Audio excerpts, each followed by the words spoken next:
여러분 안녕하세요. 부동산 읽어주는 태희입니다.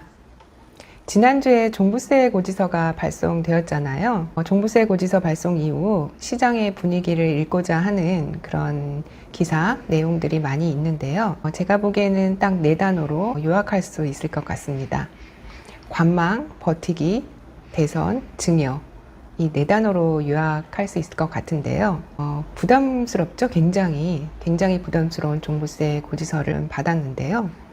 당장 내 집을 팔려고 결정하시기보다는 상황을 면밀히 한번 보고 결정하시려고 하는 그런 분위기가 많은 것 같습니다. 또는 전세를 월세로 돌려서 세금 부담을 낮추려는 분위기도 보이고요. 당분간은 관망과 버티기가 맞는 것 같습니다. 내년에 또 대선이 굉장히 큰 변수가 되잖아요. 주택에 관한 세금은 취득 단계와 보유 단계와 또 양도 단계의 세금이 있습니다. 이 세 단계의 세금들이 무거워져 있는데요. 취득세도 예전에는 취득세는 간단하다 생각했는데 간단하지 않습니다. 주택의 취득 시점과 또 분양권이나 오피스텔 또 조정지역 내에 있는 주택인가 뭐 그런 거에 따라서 세부적인 사항이 굉장히 알아두셔야 될 내용들이 많이 있는데요. 일단 강화된 취득세 중과에 대해서 한번 알아보고 또 세부적으로 살펴야 할 그런 사항들에 관해서 설명드려 볼까 합니다.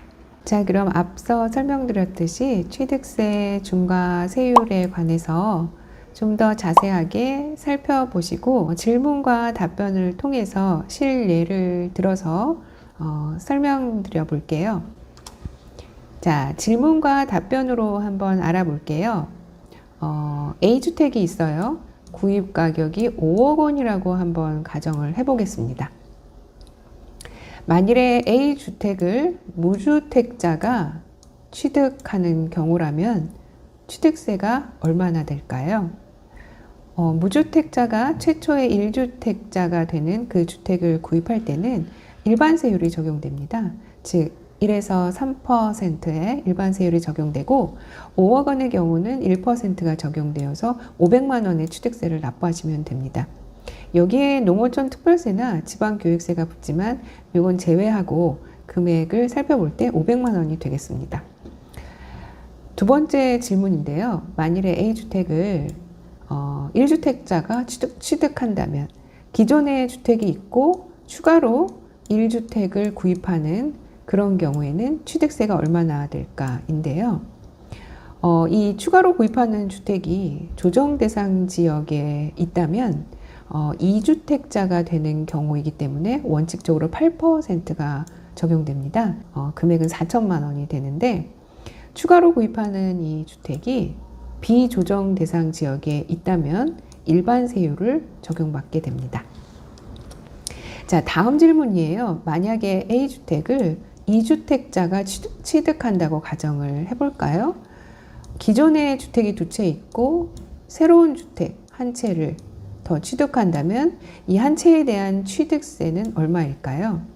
그러면 총 주택이 3채가 되는 경우이기 때문에 이 경우는 12%의 중과세율을 적용받아서 결론적으로 6천만 원의 취득세를 납부하시게 됩니다. 이 추가로 구입하려는 한 채가 비조정 대상 지역 내 주택이다 하면 추가 구입으로 인해서 내셔야 될 취득세는 8%를 적용받게 됩니다. 조정 대상 지역 내에 있는가 비조정 대상 지역 내에 있는가에 따라서 차이가 있음을 알 수가 있겠습니다. 자, 다음은 법인의 취득세에 관한 얘기인데요. 시가 5억 원짜리 A주택을 법인이 취득한다고 가정해 볼까요? 취득세는 얼마가 될까라는 질문인데요. 법인은 그 추가로 아니면 애초에 구입하려는 이 첫 주택이 조정 대상 지역에 있건 비조정 대상 지역에 있든 구별이 없습니다. 모두 12%를 적용하게 됩니다. 법인에 대한 규제가 굉장히 강화되었죠. 법인의 취득의 경우에는 종전에 500만 원에서 변동된 그 취득세 중과세율에 하에서는 6천만 원의 취득세를 납부해야 된다는 설명이 되겠습니다. 자, 다음 질문인데요. 분양권과 그 조합원 입주권도 취득세가 중과될까 사항인데요. 분양권과 조합원 입주권이라는 그 자체는 주택에 대한 취득세 과세 대상이 아니죠. 주택이 되어가는 단계에 있는 그런 권리이기 때문인데요. 그렇지만 추 분양권과 그 입주권을 통해서 실제 주택을 취득하는 시점에서 1주택자인가 아니면 2주택자인가에 따라서 해당 주택에 대한 취득세가 부과된다고 할 수가 있겠습니다. 물론 주택이 멸실되고 그 토지로서 그 입주권을 구입을 한다고 할 때 4.6%의 그런 그 토지에 대한 취득세는 납부하십니다. 하지만 주택에 대한 취득세 과세 대상은 아니겠죠. 취득세를 이야기할 때 그 소유주택세에 포함되는 건 그 2020년 8월 12일 이후 신규 취득분부터 해당하게 되겠습니다. 자, 다음은 주거용 오피스텔 그런 취득세에 관한 얘기인데요. 주거용 오피스텔이 주택수에 포함되는가? 라는 질문인데 결론적으로는 예스입니다. 주거용 오피스텔도 취득세 중과 적용 시에 주택수에 포함되는데요. 단 취득세 중과가 시행된 이후에, 즉 2020년 8월 12일 이후에 신규 취득한 취득분부터 중과세율이 적용되게 되겠습니다. 다음 질문이에요. 상속으로 받은 주택이 주택수에 포함되는가 라는 취득세 중과세율 적용상 주택수에 포함되는가 라는 질문인데요.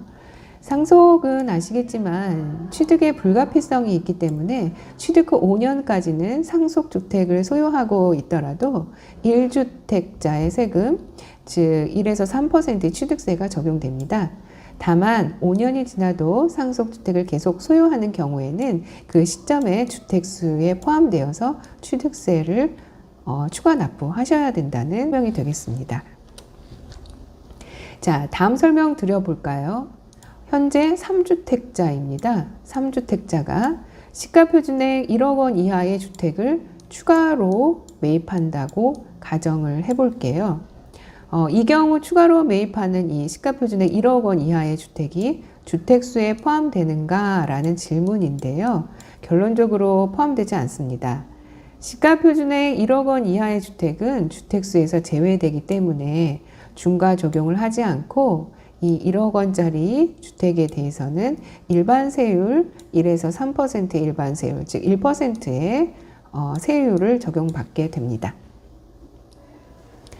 자, 그 다음 질문입니다. 2020년 8월 12일 이후에 개인이나 법인이 증여를 받았어요. 그럴 때 취득세는 얼마일까 궁금한데요. 조정 대상 지역 내에서 주택을 증여받았으면 12%의 취득세가 적용됩니다. 그 조정 대상 지역 내라고 하더라도 기준 시가가 3억 원 이하의 주택은 제외되고 또 증여자가 1세대 1주택자, 즉 그 증여하려는 주택을 단 한 채 소유하고 있는 분이 가령 자녀분한테 한 채를 증여한다고 가정했을 때는 이 주택에 대한 취득세는 12%가 아니고 1에서 3%의 일반세율을 적용받게 됩니다. 그래서 12%의 중과세율이 적용된다는 건 증여하시는 분이 기본적으로 2주택 이상일 때 해당하는 경우라고 할 수가 있겠습니다. 자, 지금까지 Q&A를 통해서 다주택자와 법인의 취득세 중과세율을 알아보았는데요. 취득세 중과세율에서 그 알아두셔야 할 날짜가 기준일이 2020년 8월 12일이라는 것도 참고로 알아두시면 편리하실 것 같습니다. 자, 종전과 현행에 바뀐 내용이 표에 정리되어 있는데요. 예전에는 3주택까지는 일반세율이 다 적용되었습니다. 법인의 경우에는 주택가액에 따라서 1에서 3% 이렇게 적용되었고요. 그래서 취득세 구조가 사실 간편하고 제일 쉬운 게 취득세였는데요. 이제는 바뀌어서 취득세도 굉장히 정교하게 헛갈립니다, 사실. 그래서 잘 알아두셔야 하고, 내가 주택을 취득할 때 취득세도 면밀히 살피셔야지 당황하지 않을 것 같습니다. 현행은 조정지역과 비조정지역이 나뉘어서 적용이 되는데요. 법인 먼저 설명드릴까요? 법인은 조정이건 비조정지역이건 모두 다 추가 또는 첫 번째 주택을 살 때, 법인 명의로 살 때 12%의 취득세를 납부하게 됩니다.